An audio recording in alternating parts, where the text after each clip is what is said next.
It's 2008 and audiences are filing into theaters to see a movie about a generally unknown superhero, Iron Man. Overall, reviews were surprisingly good, but that wasn't the main thing that caught people's eye. The few who actually sat through the credits were treated with the surprise of an after-credit scene, which was rare but not unheard of. This scene, however, offered up an entire universe of possibilities. I am Iron Man. You think you're the only superhero in the world? Mr. Stark, you become part of a bigger universe. You just don't know it yet. Thus, the Marvel Cinematic Universe was born. Since 2008, the MCU has produced 11 franchises, such as Iron Man, Thor, and Captain America, and currently consists of 21 films. Marissa Cortez of Comicsverse commented on this cinematic achievement last year and said that the films contained in the MCU are part of the cultural vocabulary. So what does that mean? Over the course of 11 years of steady filmmaking, it's bound to have some effects, both intentional and unintentional, on Hollywood and cinema. According to thenumbers.com, Marvel and Disney have made over $13.5 billion in worldwide box office sales alone, not including their main source of revenue, which is merchandising.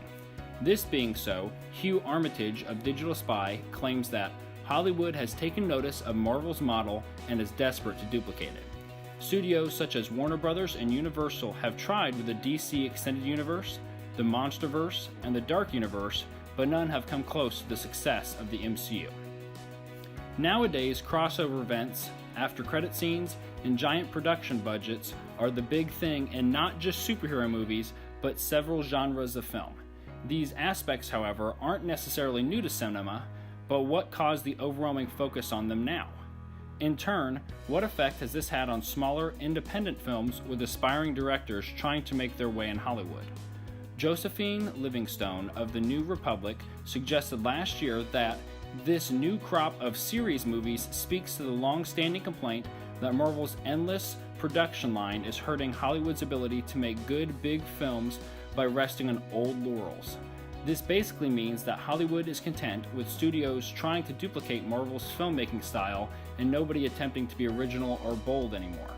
So now to try and answer the question of the MCU being part of our cultural vocabulary. If making movies of a similar style and in a similar way to how Marvel makes theirs is the only thing Hollywood has going for them now, then should everybody just accept that Marvel itself has set the expectation for how movies are made and how audiences watch them? Last year, Danny D. Placido of Forbes claimed that as long as stories of pure-hearted individuals finding victory through brute force continue to be popular, the superhero genre will never die. So if that's the case, then it looks like Marvel's definition of cinema may be the only one our generation ever knows.